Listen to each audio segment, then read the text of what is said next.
Não, acho que sinal de alerta ainda. O Diniz ele tem muita a confiança da diretoria. Há um entendimento de que é uma oscilação, uma fase.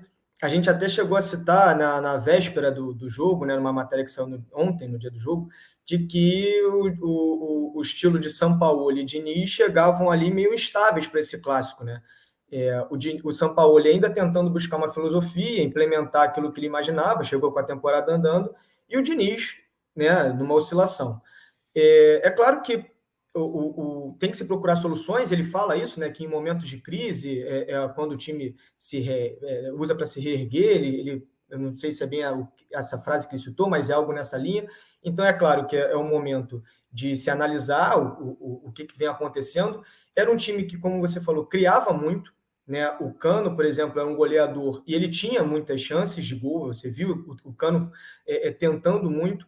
Ontem foi um jogo que ele teve menos chances, ele teve uma no primeiro tempo um pouco mais clara, que é uma bola que sobra depois de um desvio na área, que ele acaba mandando por cima, e um chute a meia distância, mas assim, o que se pensa, né, é que parece ser um time que agora, para a parte ofensiva, está conseguindo criar um pouco menos, né, ou ter oportunidades menos claras. Então, assim, isso se reflete, claro, em 5 jogos sem fazer gol. E aí é o momento de você tentar ver ali soluções. Vale lembrar, o Fluminense não teve o Marcelo, tinha essa expectativa de poder contar com o Marcelo, que é uma peça importantíssima. Perdeu por lesão o Alexander, que vinha muito bem também. Então, ontem o Diniz começou com o Guga, depois botou o Pirani, e ele vem tentando ali algumas formas de suprir as ausências e de voltar a ser o time que tinha aquela posse de bola, mas que também conseguia ser efetivo, né? Que ontem realmente houve defesas, o Matheus fez defesas, mas não é o Fluminense que criava com a volúpia até bem pouco tempo atrás. O Fluminense teve problema no lado esquerdo inteiro, né? Porque não tinha o Marcelo, o Alexander e o Keno, que eram os pilares desse lado esquerdo, principalmente de muita qualidade do ponto de vista do Marcelo. Nem sequer foi relacionado, e o Fernando Diniz também falou a respeito disso na entrevista coletiva, mas ficou claro e evidente nos 180 minutos a superioridade do Flamengo PVC para conseguir a classificação.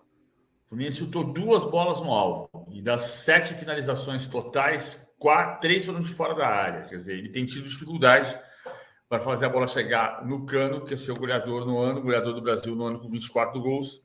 A chance que o Ale falou agora, mais clara, foi o chute de fora da área do Cano, que o Matheus Cunha jogou para espalmou no primeiro tempo ainda.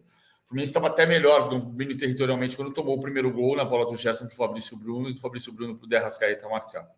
E o Diniz falou ontem, né, na coletiva, ele falou, não, o nosso futebol caiu quando estávamos ganhando, subiu já de novo, mas não estamos conseguindo resultados. Não são só 5 jogos sem vencer, são 5 sem fazer gol. Ele próprio ressaltou.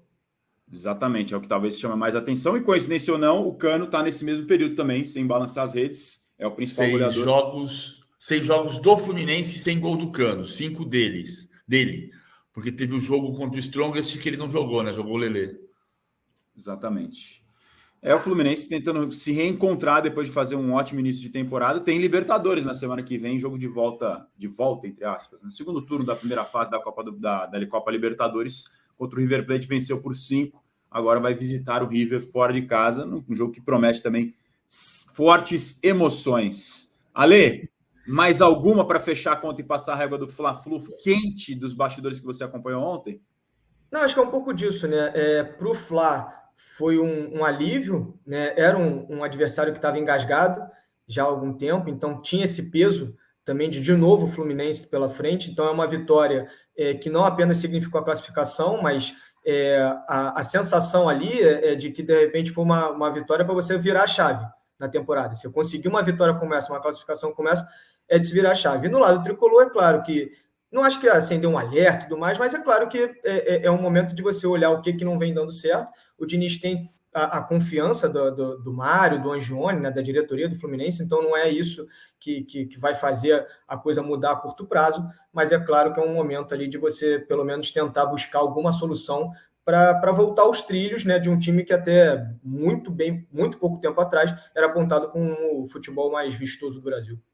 Inclusive, O São Paulo apontou ontem ainda, né? O São Paulo na coletiva falou o melhor futebol da América do Sul é o futebol do Fluminense.